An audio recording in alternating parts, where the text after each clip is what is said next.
अस्सलामुअलैकुम। City 5 TV के साथ मैं हूं जवेरिया नियाज। सबसे पहले हेडलाइंस।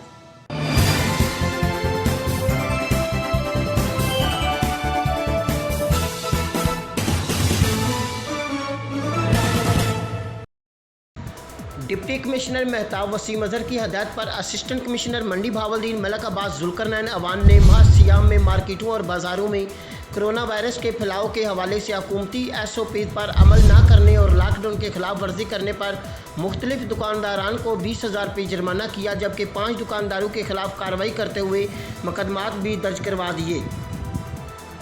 इस मौका पर असिस्टेंट कमिश्नर मलक अब्बास जुल्करनैन अवान ने कहा कि सरदार उस्मान बुज़दार हुकूमत के अहकामात और डिप्टी कमिश्नर की हदायत के मुताबिक रमज़ानुल मुबारक के दौरान लॉकडाउन के खिलाफ वर्जी और कोरोना वायरस के फैलाव का असबाब बनने वाले दुकानदारों के खिलाफ कोई नरमी न बरती जाएगी।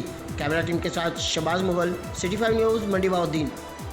खबरों से बाखबर रहने के लिए हमारा पेज ज़रूर लाइक करें। जवेरिया नियाज को दीजिए इजाज़त। अल्लाह निगहबान।